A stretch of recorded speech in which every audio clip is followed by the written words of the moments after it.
Hi, friends. Welcome to another episode of the 10 Laws Podcast with East Forest. I'm East Forest. I'm coming to you from a wintry Boise, Idaho. I've been here sort of getting ready for the tour to Australia in February, finishing up the studio, finishing up the sauna, and having some good podcast conversations. Recently, I got to talk with somebody named Julian Treasure, who's our guest today. And Julian is someone that I ran across, like, you're on your YouTube feed, and mine sometimes is filled with stuff about sound and music. And this guy pops up, and he's talking about sound and listening and how it affects our lives and our minds. And I'm thinking, this is so in wavelength with myself and what I think. I would love to talk to him. And I looked him up online and saw quickly that he's a very sought-after speaker. He's done 5 TED Talks that have been viewed apparently more than 80 million times. So pretty popular guy on these subjects, and he's very well-versed on the subject. But thankfully, he responded and was interested, and we had a little call, kind of a pre-call, just to sort of, he could probably just get to know me and see if I would be worthy of talking to him. And it was one of these situations where, so he's in Scotland, and I'm in the States, obviously, at the time, and we scheduled this several months in advance just to chat on the phone, and it was the day before Thanksgiving here in the States, which I thought, no problem, I think that'll work. And the day came, and I was traveling for Thanksgiving. I still thought I'd be okay, but we were at a hot spring type resort, and it was in the mountains of Oregon, and a snowstorm ran through, and it killed any opportunity of doing like a decent Skype call. So that was a huge bummer. And to Julian's grace, we rescheduled that call. We did it later, another month or two later. And we did get to talk. And we're like, yes, this would be a good idea. We scheduled the podcast.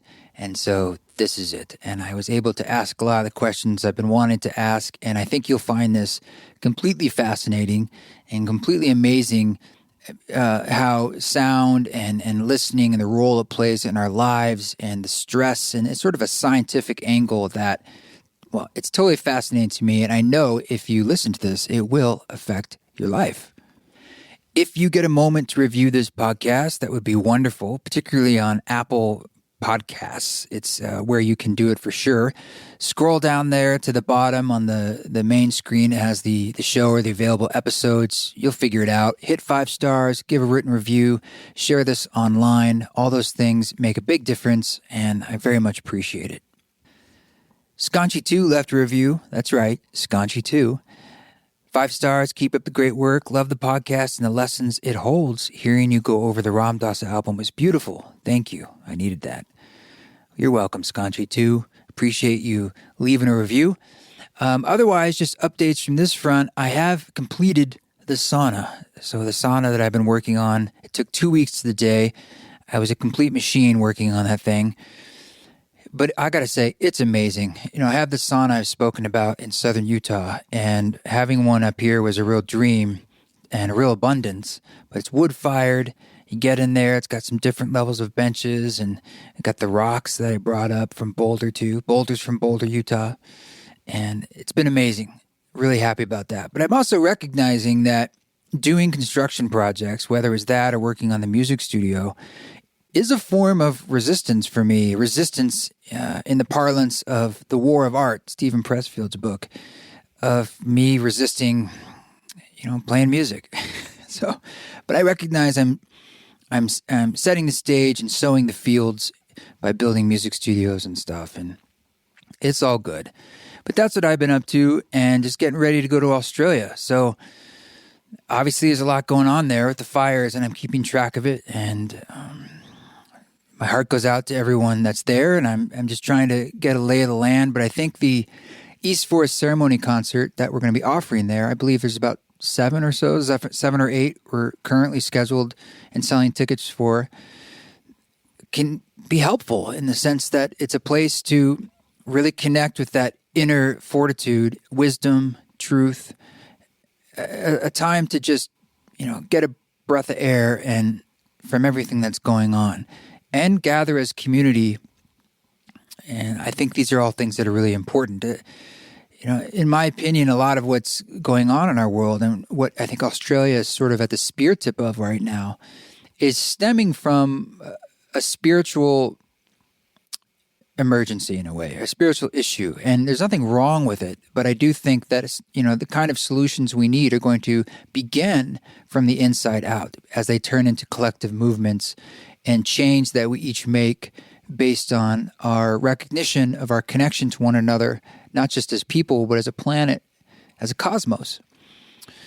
So I am going down there as an act of service too, to just do my small part to offer some space for that kind of connection to our inner self, which in turn creates our connection to all selves, the great self of all. That's often what I feel when I feel more connected. Okay, so let's get into this. This is a wonderful conversation with Julian Treasure.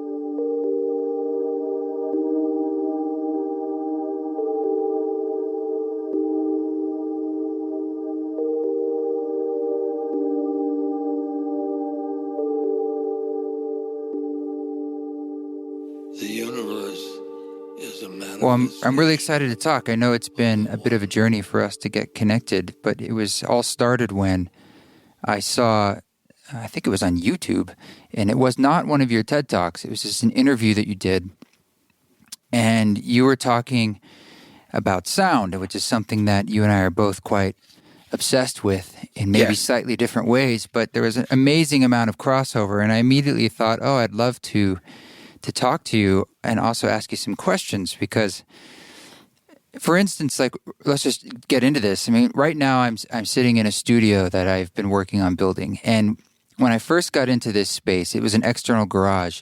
It was quite sort of reverberant, and I knew that would be a problem for mixing and doing music, and so I started building sound absorption panels and all sorts of things like that, and I started putting them up, and progressively as I put them up, the sound got better and better for making music. But what I discovered when I got them all up is I love being in this space simply because of how it sounds. Like I feel calmer. It's not a dead room, but it's very quiet and the sound doesn't bounce around too much, and it has this lovely sort of atmosphere of sound. And that's something you talk about a lot. And I think you call it sort of like soundscaping, as sort of an active thing you do to design a space. Yes, absolutely. And really over the years in the sound agency, which is the main work I do, it's an audio branding company, but it focuses on sound in spaces. We've come to the conclusion there are 4 things you have to get right to get sound in a space to be appropriate. And that's a very important word because obviously you do not want a cathedral to sound like a recording studio, or vice versa. So the 4 things to pay attention to are acoustics. That's the baseline. It's very difficult to get a good sound in a room with bad acoustics. And also one needs to pay attention to the kind of content or the kind of thing you're going to be doing in there. I mean, the reason that we have, for example, Gregorian chant and plain song is because those kind of musics were designed to be performed in spaces with reverberation times of 3, 5, 7 seconds. Right. Long, floaty reverb.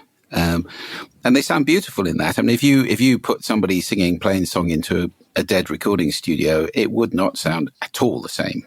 A lot of people put that in their headphones. Yeah. Yes, exactly. There's a dance between the content and the space. And I think David Byrne did a wonderful TED talk about that and the way that music and the spaces in which it was performed really organically evolved together. So, you couldn't have a symphony orchestra playing in your front room, or they wouldn't fit, but I mean, it wouldn't be right. It needs a concert hall. It needs a room with acoustics of, 1 to 2 second reverberation and certain profile in order to make a symphony orchestra sound good. So there's a relationship. Acoustics really important. I mean, I've lost count of the number of places I've been into which have got inappropriate acoustics because architects are so obsessed with how things look. That's never the case in recording studios because that's a room that's designed for purpose. And it's also the case that, for example, concert halls, people pay very close attention to acoustics. When I did a talk a few years ago in the wonderful concert hall in Helsinki, which was designed by, is it Mr. Toyota, I think, who was involved from Arab and who's a genius. And that is a huge space. And it's configurable. You can rotate panels to change the acoustics, depending on whether you're dealing with speech, singing, orchestra, solo instrument, whatever it may be. And it's wonderful. So, if we pay attention to acoustics, we can get it right. But it's rare that that's the case in non-musical spaces, like offices, for example, hospitals, schoolrooms. The acoustics are generally lousy, and the result is lots and lots of noise, loss of communication, stress, fatigue, shouting, unhappiness, and so forth. The second thing after acoustics is noise.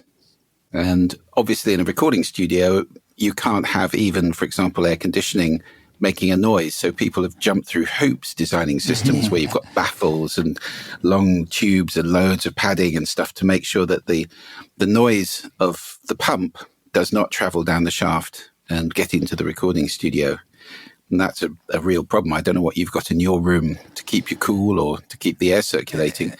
Yeah, I'm working with a mini split, so I have to kind of turn it off when I'm doing critical recording. But it's on right now, and it's relatively quiet. But I've heard figures like if you have a hole in the wall that's 2 or 3% in size, it lets in over 90-some% of the sound. So it really doesn't take much for sound to find its way around. Sound is a monster. If you have a keyhole, really is. In professional recording studio, you literally couldn't have a keyhole. They have to be they're room within a room. They have one room suspended on rubber within another floated, room. yeah. It's all air brakes and so forth. So noise is the second thing. And again, that's not paid attention to. And I'm glad to see that these days in domestic appliances, you very often see decibel ratings stuck on the front of your fridge or your washing machine or your dishwasher or whatever it might be, which is great. And if we can get those things down to 40 decibels or less at 1 meter, that's going to improve the quality of our life. But lots of them aren't. And when you go to big commercial places like shopping malls or restaurants or whatever it may be, oh my goodness, you've got stuff in there that nobody cares about how noisy it is. HVAC can be chucking out 60 decibels or have broken fans and making hideous noises, and people just ignore it. So noise is the second thing. The third thing is the sound system. Obviously, in a recording studio, you need monitor quality sound system. I'm sure you've got some lovely loudspeakers. I've been in recording studios all over the world with amazing loudspeakers. In my room here, I just have a couple of little Genelecs, which are very nice.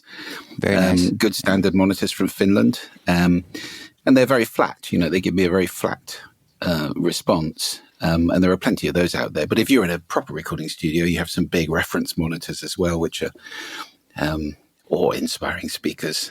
Now, in an office, in a schoolroom, in a hospital, you may not have speakers, or you may. And in a shopping mall, you often do. And we find so often that's the biggest mistake people make is they put in the lowest quality, cheap loudspeakers they can get away with just for alarm signals. Yeah. And then some bright spark says, you know what? We've got loudspeakers. Why don't we play music through that? That'll be nice. No, it is not. Because you walk around a shopping mall and all you can hear is... I don't even know what song this is. All I can hear is a snare drum. This is really irritating. And that's what you get because the loudspeakers are incapable of delivering pretty much anything other than high, middle, distorted. So speakers, loud sound system, that's the third thing, and making sure that that's appropriate. And then the fourth thing, of course, is content. Well, in the recording studio, I'm making that, but in most rooms, you need to think about, do we want anything? Do we want background sound of any kind? There's a knee-jerk reaction to play music now in so many public spaces, piped music. And that's being pushed a lot by the music industry because it's a big source of revenue to them now. Streaming has absolutely savaged the revenue they make from product. So they make a lot out of live performance, and they make a lot out of public playing of music in back to shopping malls, airports, all sorts of places where we get music imposed on us. And actually, a lot of people don't like that. The music industry's got loads of evidence showing that we all love music everywhere, in toilets, in wherever it might be, car parks. Well, sometimes we do, sometimes we don't. But I come back to the word appropriate again. I am a musician like you. I love music like you do, I'm sure. And I love to hear it, but not necessarily your music imposed on me. I may dislike that intensely. And a lot of people do. About a third of the people hate it, a third like it, and a third don't care. And well, I would say part of the problem is that the music that is played is often so banal. There's actually names for it, like Muzak, and I would say most of the time there's not much curation or thought into is it very good music, or even the what's happening inside the music, and what that sort of, like you said, some of it can be sort of distasteful house music that someone pumped out in 5 minutes. It's not much of a song. There's not much melody to there. There's not much counterpoint or things that maybe, or the rhythmic qualities that maybe make it more soothing or energizing. But I wanted to ask you about noise in general, because we're kind of talking about how music, in a sense, can sometimes become noise, and what noise is in our lives and how it affects our physiology and our emotions and our body. There's someone that I quote a lot named Gordon Hempton, and he had a phrase about silence being the absence of noise, not the absence of sound. And I love that phrase because it makes me think about what it means to cultivate silence with that definition. Silence being when we do have sound around us, but a particular kind of sound. So like the sounds of nature perhaps is a form of silence that I enjoy, but it's quite nourishing and full of sound. So definitely. I've heard you talk a lot about this idea of noise, and also I'd like to hear a bit about like what that means to you, and what you know about what that can really do to us, different kinds of noise that we probably aren't aware of, but I'm sure we feel it. Noise and silence are two very important words. And noise, of course, is subjective. So your music might be my noise. My music might be your noise. There are sounds which most people agree they don't like. And that's, a reasonable definition of noise would be unwanted or disliked sound. So, the sound of somebody vomiting, the sound of a baby crying, the sound of a knife on glass or nails on a blackboard, those kind of grating sounds. Most people dislike hearing those. We get reactions to them, a ringing phone that nobody answers, However, I think that Gordon Hempton definition is a very good one, because I'm a big fan of silence to include gentle nature sound, biophilic sound. I talk about wind, water, birds, WWB. My old friend Bernie Krause, who's a wonderful nature sound recordist, he divides noise or sound into 3 classes, which I think is really quite useful and interesting. There's biophony, which is the sound of nature, the sound of all the animals. And he talks about the great animal orchestra, where, there's a place and a time for all the sounds that are made, and they kind of create a symphony just like the instruments in an orchestra. Then there's geophony, which is the sound of the planet. So that's wind, water, volcanoes, thunder, whatever it may be. And then there's anthropophony, which is the sound of us. And that's the problem really most of the time. Electromechanical noise, just, uncaring imposition of sound on other people, which is often known as sodcasting. So I think that's the thing to avoid. I'm quite happy sitting in silence, and we could talk for ages about different qualities of silence and how important silence is and what you meet in silence. I'm also very happy sitting in quiet, which would be silence with, say, a babbling brook next to me, or the sound of rain in leaves, or wind in grass, or bird song, those kind of sounds. No, it's not silence, but it's beautiful. And those sounds, incidentally, research is now showing are actually good for us.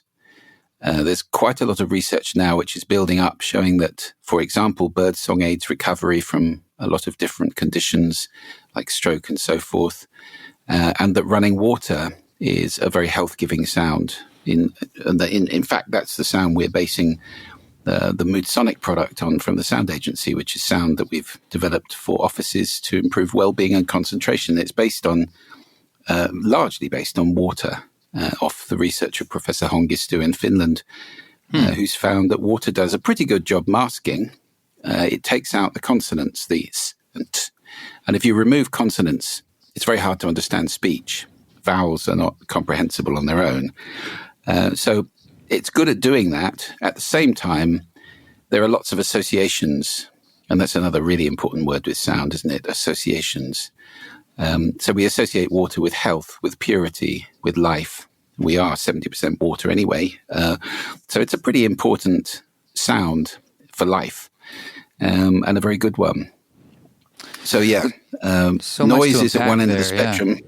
Yeah, I mean, I don't think there's a lot of really horrible noise that comes from biophony. I mean, I don't like the cawing of crows, or, there are animals which make unpleasant sounds. And certainly there are times when you think, will you just shut up, whatever it might be. Nevertheless, I think the vast bulk of biophony and geophony is to be enjoyed, to be relished, and to be engaged with. Not so true of anthropophony. I had heard that two things I want to ask you about.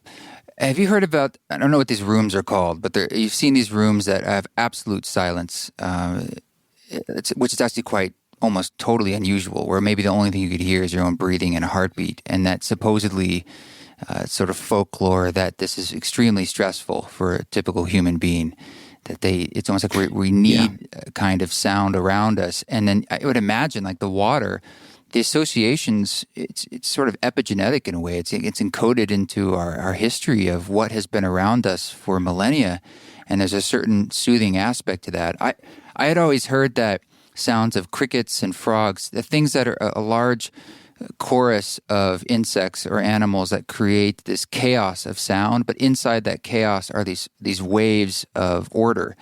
And it's a form of white noise that can entrain the brain. And some indigenous cultures have used them. They call them things like portal openers and so forth, because when you meditate on a sea of frogs in a way, it starts to get you into a trance state. And so we've kind of used these things in the past, which has been around us all the time. And that's how I got into doing field recordings initially, because it was kind of unlocking something for me emotionally. And I found that when I recorded it, it captured something of that feeling. It maintained it just from the sound. And putting that to music, I often said it felt like cheating in a way, because it really brought the soul of a place so instantly, just by adding it in, it added a depth to the music, truly like a musical instrument. Cricket is sort of like a tambourine of sorts, the frequency it's in. But it's such an organic, interesting sound that it's bringing in, as opposed to something digital and sterile. And I would imagine these nature sounds, they really do. I mean, they're in our bones in a way. Do you think that's so? Yeah, they've been around a lot longer than we have, that's for sure. I mean, the planet's 4.5 billion years old, and it's been making sound ever since it was formed, or at least ever since it had an atmosphere. And, of course, many animals are experiencing sound more profoundly than we do, because they live in water, which conducts sound far better than air does, twice as fast and much further, which is why whales can communicate over hundreds of miles if we let them, although we're deafening them all now with the sound of our shipping, sadly. So they're unable to do that these days. So yes, I think the sound of birds in particular, I believe, is calming for most people, reassuring, because we've learned over hundreds of thousands of years that we've been around, or 200, 300,000 years, whatever it is, that when the birds are singing happily, normally things are fine. It's pretty safe. So birdsong tends to make people feel secure. It's also nature's alarm clock when the birds start singing. Anybody who's been to an all-nighter knows that terrible moment when the birds start singing and everybody goes, oh, I should be at home. And That's because there's a signal there to tell you it's time to wake up. If you're a farmer or you lived on the land, that was the time to get up and start working, daylight. So it's a sound tends to promote mental alertness and emotional security, which is quite a good state to be in if you want to concentrate or do something positive. Water in the same way, as I said, I think is associated with health and so forth. Lots of hot countries, you'll have people who've got houses with fountains or public fountains. And that's not so much there to look at, it's there to make the sound, because in those hot places, water is life. So the sound of water is reassuring, and it's pure, and it's life, and it's also wealth if you can afford to be wasting water like that. It's symbolic of many things. So I think with all sound, association and imagery, what we make the sound mean, and which is after all what listening is making meaning out of sound, it's so important. A sound can be one thing to one person and a completely different thing to somebody else. Right. And all these sounds you're talking about that are around us all the time that maybe are sort of causing a stress response in our body. I mean, what are things that maybe you recommend that people can do that they can control, like in their own home, or ways of interacting with the world to sort of lower stress response they might not even really know is happening? Well, the most important thing, which I'm sure you do and many musicians do automatically, is to listen consciously. I think musicians have an easier time of this because if you're playing in a band or an orchestra, you have to listen to everything. It's a multi-track listening. You have to be aware of all the instruments, all the other players. Otherwise, you're not doing a very good job, are you? You're off on your own. So developing that habit of multi-track, attentive, conscious listening is really important. And even people who don't play an instrument and never have can develop that just with a bit of practice. And it's so worthwhile because the moment you start listening consciously, you can take responsibility for the sound you consume. And indeed, of course, from the sound you make, which is equally important. But let's focus on the sound we're consuming. There's a lot of sound that's not good for us. Noise is not good for you, apart from damaging your hearing, which, sadly, millions of kids are doing every day at the moment with headphones delivering 100 decibels deep into their ear canals for hours a day. I mean, that is killing their hearing, and we're basically probably raising a whole generation of deaf people or potentially deaf people. So noise can damage your hearing. Noise can also damage so much of you. That just in terms of stress levels, cortisol, adrenaline, sudden sounds, unpleasant sounds, imposing or overwhelming or intimidating sounds, or just any sound that you don't like. I mean, I mentioned a ringing phone earlier. That's one of the most stress-inducing sounds. We're all familiar with that. Will somebody answer that phone? Because that is a call to action. And if it's not acted upon, it's as stressful as sitting next to somebody in a plane on an 8-hour flight who's got a screaming child. You want to do something. Can we stop this? But you can't. And that is a massive stress reaction, which creates all sorts of hormones in your body, which are not good for you for long term. Being overdosed on cortisol is not good for us. It creates all sorts of physical ailments. Right. And so, I think apart from that, the noise of urban living is intense, and the numbers are terrifying. I mean, it's something like 3% of Europe's population is suffering sleep withdrawal or sleep problems because of noise at night outside their window from motorways or from construction sites or whatever it might be. Probably not that so much at night, but definitely traffic noise and aeroplane noise. It's wrecking sleep, and that's 8 million people who can't sleep at night in Europe. You think of the cost of that to the health providers who've got to deal with people who are stressed or depressed or have fights or have accidents or whatever it may be as a result of sleep deprivations. That's the biggest mechanism that allows noise to have a terrible effect on us all. And sadly, because most people don't listen consciously, we tend to ignore it. I mean, I often, when I used to live in London, I'd go to Waterloo Station, and there's a platform there in the Bakerloo line, which is curved. As the tube train comes in, the wheels make the most hideous screech as they're dragged around this curve in the track. It's a piercing shriek. I've measured it. I mean, it's about 125 decibels. Good God. And I put my fingers on my ears immediately and look around in astonishment as everybody on the platform is just standing there as if this is perfectly normal and acceptable. And it really isn't, you know. You only have to put your fingers in your ears to stop it, and nobody does. They just carry on reading their book or staring at the ads or whatever it might be. So I really think listening consciously, there's an exercise I talk about in that TED Talk on conscious listening called savoring, which is all about this, really. It's unlocking the hidden choir in sounds or the hidden menace, if you like. It's becoming, it's tasting sound, just like you taste food, you know when food is bad for you, spit it out. But we are so numbed to noise because it's all around us, because we don't pay attention to it, because we're paying attention to a screen, we're tapping away, we're doing something else. Life has got more and more intense. There are lots of reasons why we're not listening so much. And unfortunately, that means that we are assailed with sounds that are really bad for us. And they do have every day a massive and really, really deleterious effect on health, on productivity, on happiness as well. That's a profound statement that I think we all know about when we can smell noxious smells. No one really thinks about sound, and it is so ubiquitous in our lives. And not only that, if we go back just to the music thing we were talking about, how that's played in all over the place. Music is more prevalent on this planet right now than it ever has been in the history of humanity. I mean, just on the streaming platforms alone, there's so many more people coming online, using them and growing their audiences.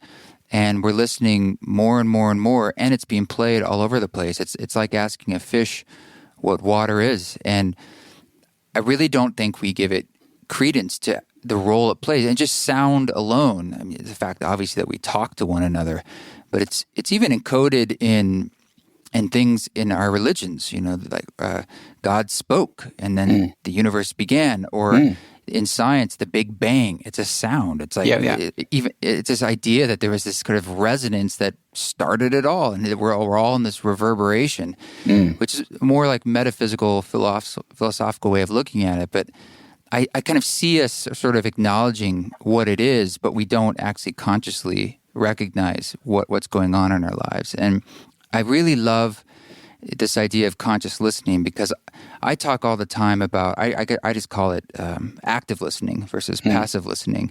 And when we're doing some of my ceremony concerts, that's really the exercise I'm bringing into it. It's like, how do we listen actively as a mechanism of concentration? And then we just notice what that does, and then inside that we have a particular kind of soothing music that's helping kind of direct you inside. And when you're talking about listening as a doorway to understanding, I think initially I would think, well, yes, that's about understanding others and a way of connecting with the world and those around me. But I heard that statement, and I also thought about listening as a doorway to understanding myself and my inner life, my own psychology. Yourself, your body, and the universe in which you live. Absolutely.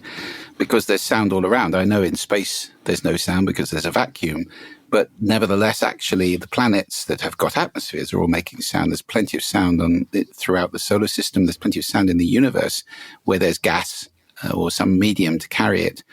And you're right. I mean, most creation myths have the universe being spoken or sung into existence. It's quite interesting, It's amazing, Before there was light, and the Christian creation myth is just one of those. Let there be light came when he was speaking. So there was sound first. And in fact, if you look at the physics of the Big Bang, it's quite interesting. For the first 300,000 years after the Big Bang, there was no light because photons were all bundled. They were bundled and not moving around. They were in a superheated plasma, but there was plenty of sound in that because a plasma is a kind of, it's a medium. And indeed, sound could be equated with the gravitational fluxes, which caused that if that plasma had been entirely uniform, we wouldn't be here. But because it was not uniform and there were ripples in it, sound waves, if you like, waves, they actually created the universe. And the the cosmic background radiation that we can hear sometimes if we pay attention to it and use suitable instruments is the echo of that creation, which was sound first and light afterwards. The photons eventually got unbundled, and then suddenly you could see, and there was stuff that you could look at. So, the myths are true to that degree, which is unsurprising to me and probably to you, but maybe surprising to a lot of people. So yes, I think sound it's probably the most underrated thing of power around us. It's enormously powerful. It changes our bodies, our physiology, heart rate, breathing, hormone secretions, brain waves, everything, brain chemistry, the whole works gets changed all the time by sound around us. You only have to think of how your body reacts to a sudden sound behind you. There's nothing you can do about it. It's pre-cortical. It's a very, very old brain. And you react faster to sound than you do to sight. And you can hear behind you, which is why it's your primary warning sense. So it's physiologically hardwired. Then emotionally, psychologically, sound changes us all the time. It might be that, the sound of a person you love's voice, your grandmother's voice or something recorded would create an emotional reaction, or a sound that you've got an association with, gentle rain, or some sound, a piece of music, whatever it may be.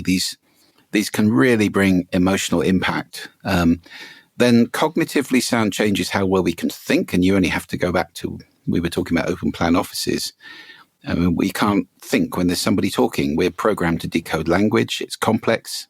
And we have bandwidth for about 1.6 human conversations, not 2. You can't understand 2 people talking at the same time. Although I think, there's a change in the way people are doing this with music these days. And we can talk about this in a minute, maybe the changing relationship with music. Because I can't read a book and listen to music. That's not possible for me. Yeah. But I see people on tubes or buses reading a book with headphones on. And I think, how do you do that? I don't understand. Or studying. Or sleeping. Yeah, indeed. Yeah.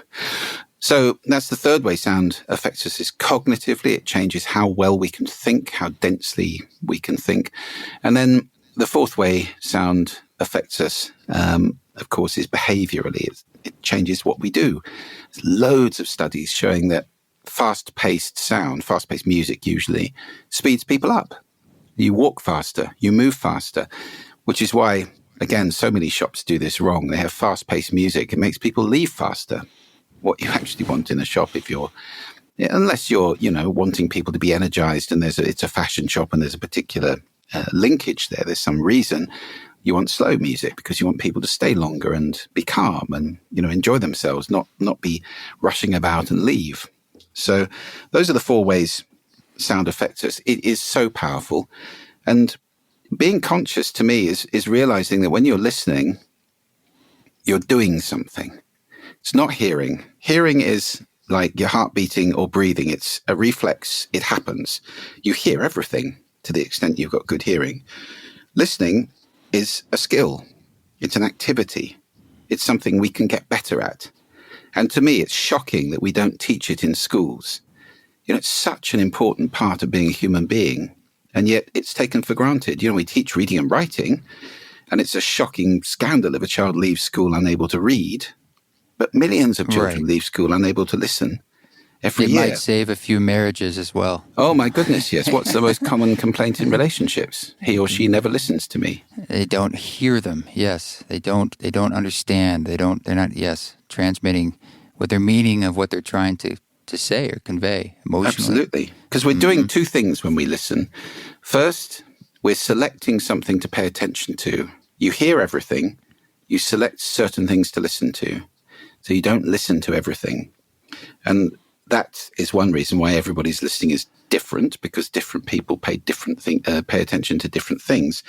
Second, once you've decided what you're going to pay attention to, you make it mean something.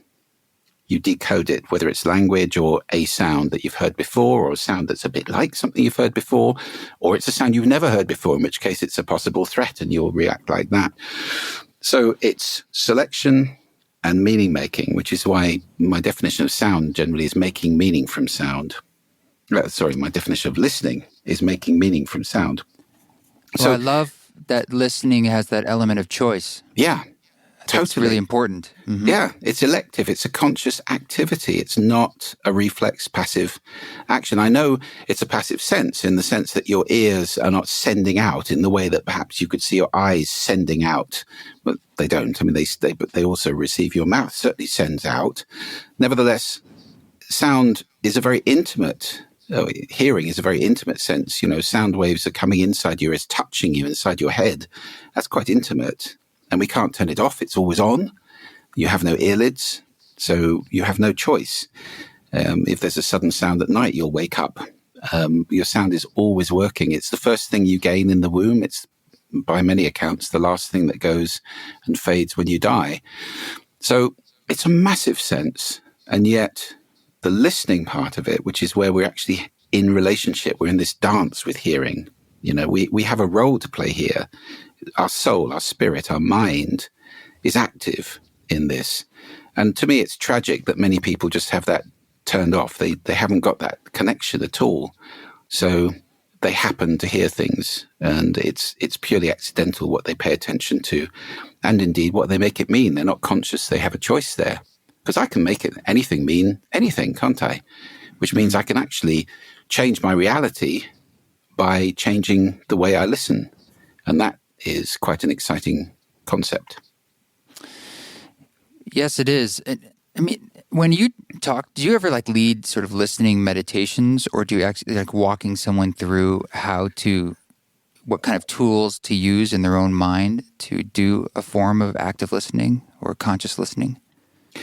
I haven't really got into that area of listening meditations. I mean, I know listening is very important. For example, in every spiritual path that I know of, listening is right at the core. You need to be quiet and to listen to the voice of a deity or to your inner voice or whatever it may be. And these are quite quiet a lot of the time. So it's important not to be stomping about, making lots of noise and, having dozens of thoughts. And, many, many meditative paths are all about trying to find the gaps between the thoughts and just be there and listen.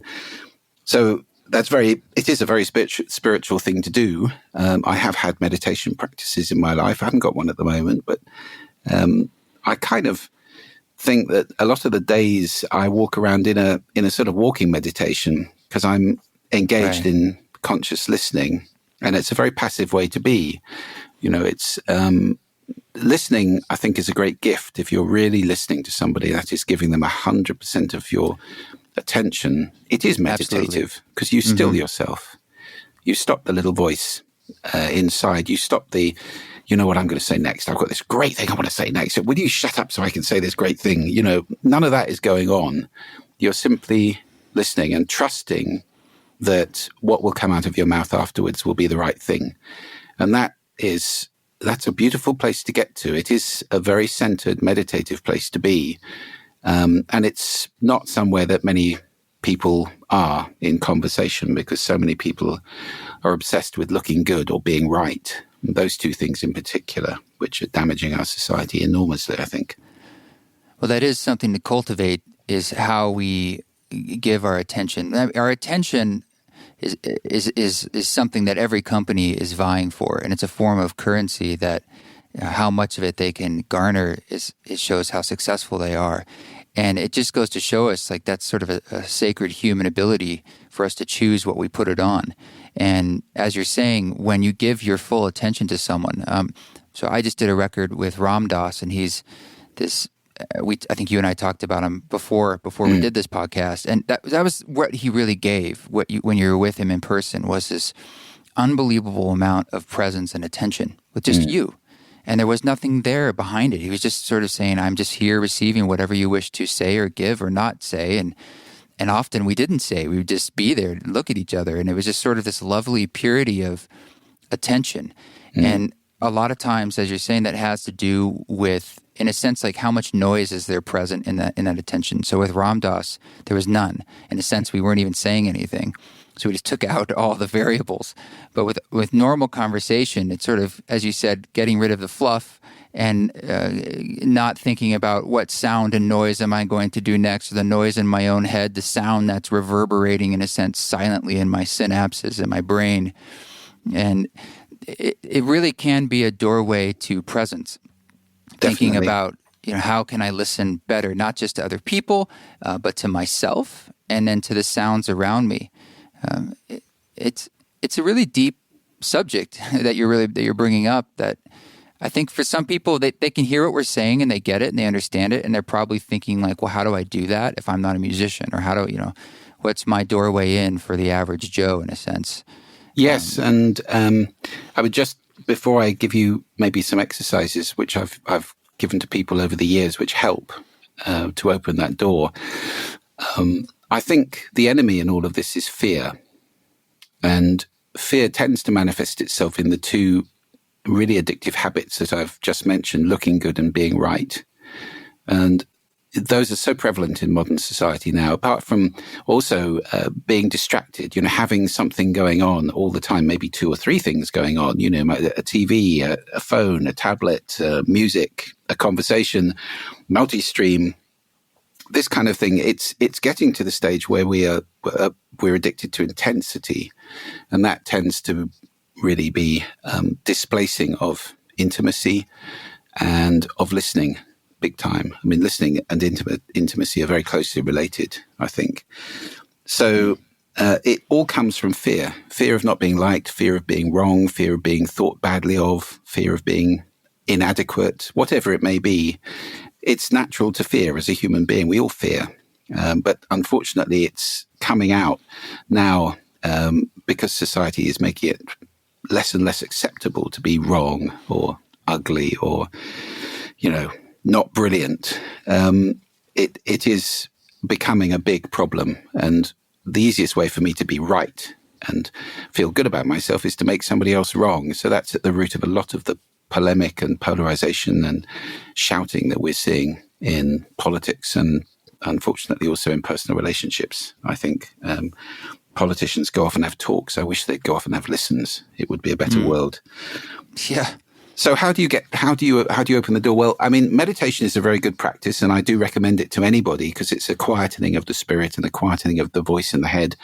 I gave some exercises in my TED talk on conscious listening, which if anybody wants, if you go to juliantreasure.com and put your email address in, we'll email them one after the other. There's 5 little videos of me talking about these, but I'll mention a couple of them now. We talked about silence, and I think acquainting yourself with silence, reacquainting yourself with silence, establishing a relationship with silence is a really good practice.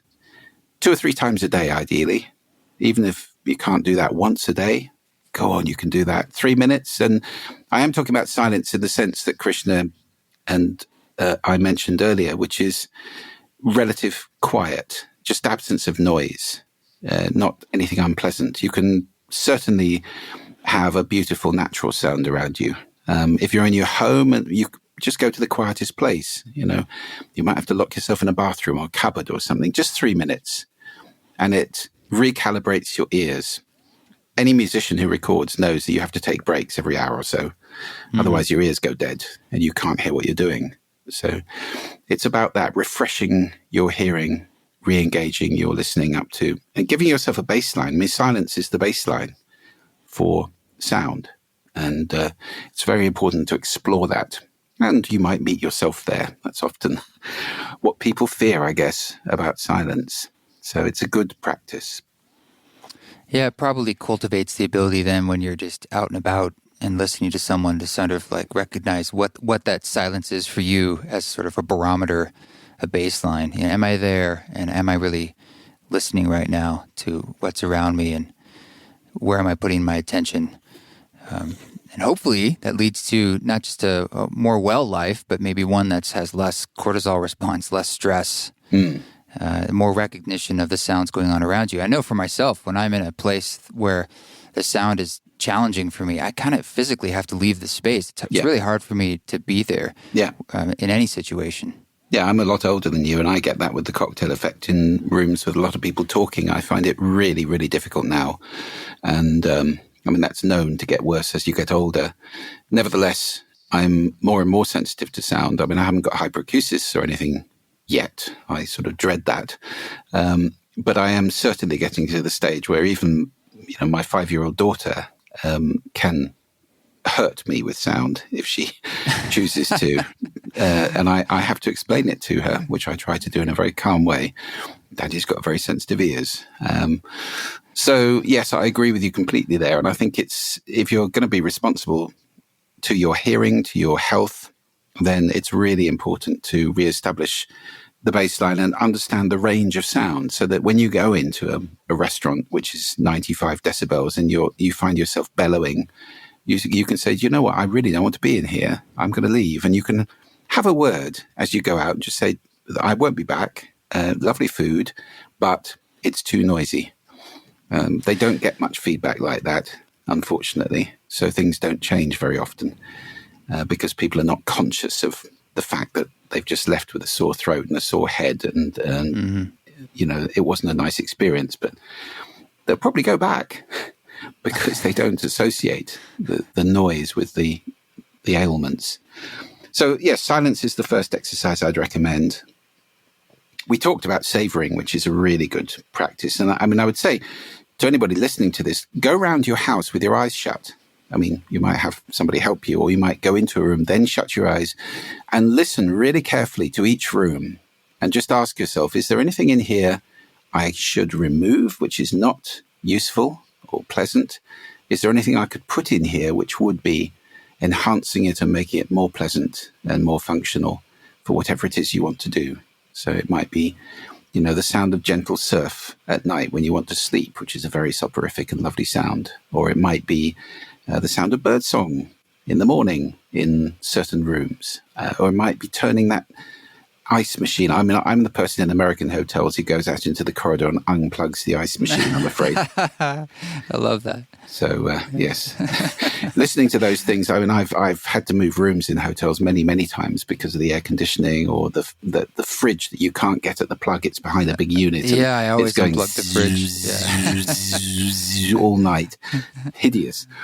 So, yes, that's savoring. But the other one I think I'd love to mention is listening positions, because it really is getting into a conscious engagement with where you're listening from. You're listening from somewhere all the time. It's not a physical position I'm talking about. It's sort of spiritual. And give you a couple of examples. These are there because we listen through all these filters that we talked about, values, attitudes, beliefs, emotions, intentions, expectations, assumptions, the language you speak, the culture you're born into. All these things create your listening, and it can ossify. In most people, it has ossified, and it's rigid. So you tend to listen in one way all the time, from one place, if you like. And it's a bit like being in a concrete bunker and looking at the world through the little slit in the front of it, not knowing there's a door in the back of the bunker. You can come outside and walk around and get completely different experiences. So that's a wonderful way to think about it. And so an example would be critical listening, which is a listening position that many people adopt at work, for example. It's where you're assessing, evaluating, is this useful? Is this good? Do I agree with it? What am I going to take from this? Where's this going? All that kind of assessment is critical listening, and it's very useful at work. However, people get stuck in that, and it might not be the best way to be at home, for example, when you might want to move more into empathic listening, which is going on to the other person's island, feeling their feelings, leaving them feeling not just heard, but understood as well.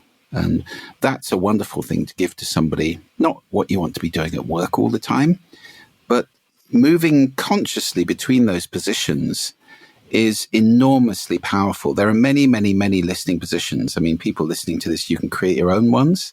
There are as many as you want to create. And it's a question simply of asking, where would be the best place for me to listen from in this conversation with this person, as opposed to that conversation with that person?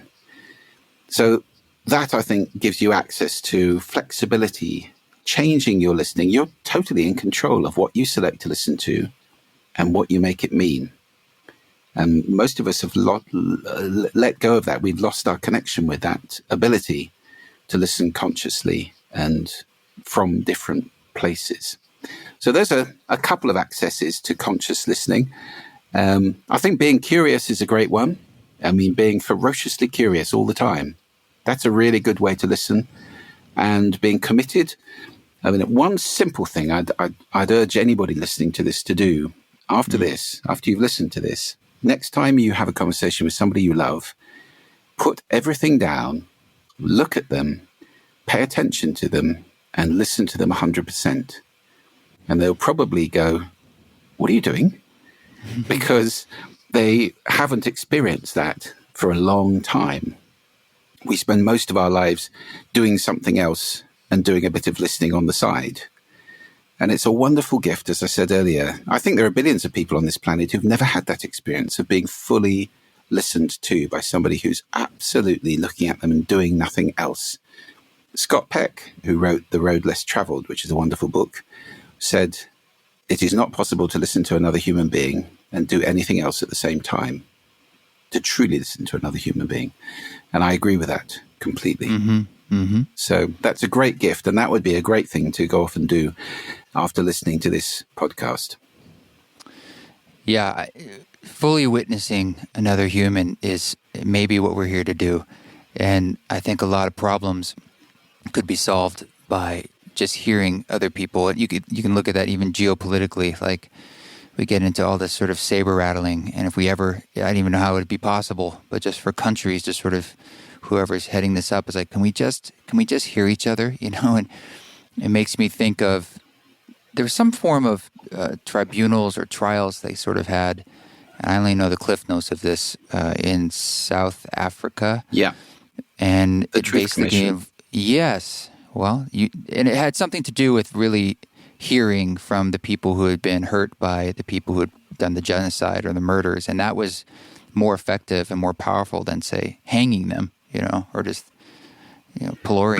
But it was both ways as well. It was the people who had every right to bear a grudge, hearing from the people who had perpetrated and understanding them too. So it was a two-way street. And that's really important. Barack Obama said, "I like to listen to people, especially when I disagree with them," which is a pretty rare trait. Not many people are like that. We go out seeking reaffirmation that we're right. So the internet, we don't browse. We go out looking for people who agree with us. And that's why we're getting this increasing polarization all the time. And I think it's a wonderful thing to listen to people to whom, we have every right not to listen, and whom we have every right to caricature and despise. It's a great thing to attempt to listen and understand. I don't agree with you. What you did was terrible. I can understand how you got there. Even if only to make sure that we don't let any other people go down that road and do those things. Human history is littered with atrocities, unfortunately, and it's that's a door that can be gone through over and over again by humanity. So I think it's very important to understand that as well in order to make sure it doesn't happen. Right. Our path is filled with traumas, and listening seems to be one of the main paths to work your way through it and to move beyond it. Even when you think about the analogy that all sound hits something and reverberates off it, it's sort of bouncing around. And so, in a sense, you always have to be listening for the response. A wave reverses directions, and it's constantly like moving around a room, and it's the same thing. There's an energy to that, or it's an apt analogy for what we're supposed to do with sound and what our role in it is, and that is, as you're saying, just to listen, and to really, what it really means to really receive. And we're listening, in a sense, is a form of receiving by turning your attention to it. So it's a really beautiful way to look at how to walk your life. I love it. Good. Yes. Well, I think it's really important. Life is vibration. Sound is vibration.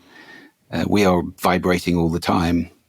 So at a very deep level, these are really fundamental things. Lack of vibration, stillness is death. I mean, there is nothing where there's no vibration.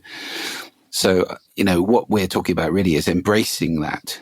It's not ignoring it, being numb to it, or getting distracted away from it. It's turning towards it, embracing it fully, and being sensitive to it.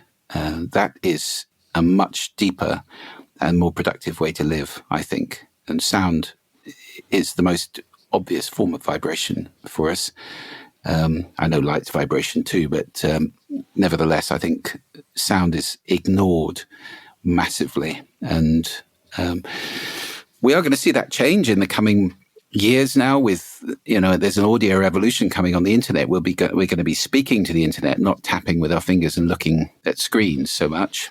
There are billions being invested in speech recognition and voice synthesis and so forth. Smart speakers are just the first step on that road. So I think sound is going to make a comeback. But will that be noise? Well, that remains to be seen. And I think we all need to start listening. Otherwise, we're going to get a world that's just noisier and noisier and noisier. Well, that seems like a great place to find closure. If I know there's a lot of depth in all the talks you've given, and you've got some books. And what's a great way for people to interface with you and go deeper? Well, my book is How to Be Heard, and that's available in all the usual places. And there's an audiobook version of that, which I did myself, which won 2 awards, actually. I was very proud of that. It won both the awards for Best Business Audiobook last year. So that's available.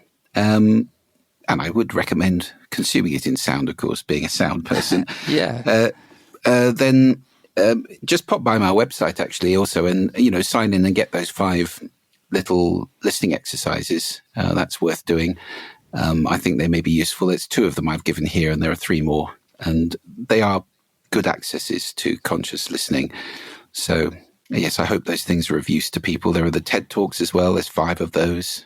8 TEDx talks, I think, if you Google away or, your search engine of choice.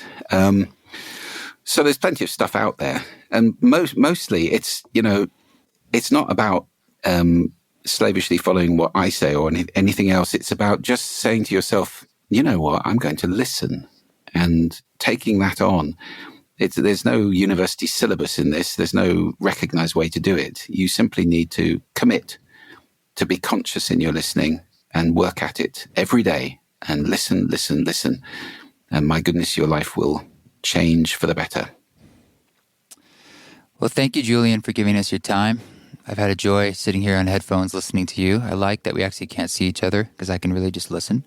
Yeah. And it's been, I just really appreciate getting a chance to connect. Well, thank you, Krishna, for the opportunity. It's been a joy, and I look forward to many conversations in the future with you. Thanks. Cheers.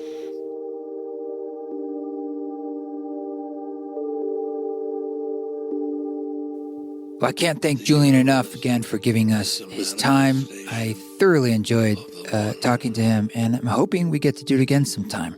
Definitely check out his world and his work.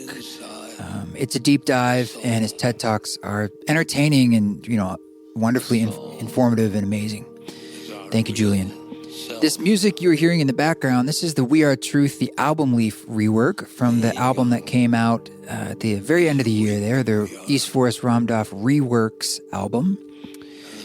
This was the latest track that was released with this album, and pretty exciting to have the album leaf involved along with everybody else, mostly because the album leaf is one of the groups that I was the most inspired by way back when I was first starting East Forest, as someone that is that's kind of the closest I could find to musically the world I was putting my foot into, this sort of electroacoustic, chambery, somewhat, emotional at times, but post-rocky, occasional vocals. And anyway, so it's really fun to kind of come full circle and have the album leaf be gracious enough to do a rework for East Forest and Ramdas. So if you haven't heard the Reworks album, it's everywhere that you listen to music. As with the rest of the East Forest catalog, there's 22 releases. So thank you for all your support and for listening, for coming out to the shows. And I'm looking forward to seeing my Australian brothers and sisters in February of 2020. You guys keep walking your walk. Don't take any shit, but if you do, you got to do it with grace. We are all truth. We are all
We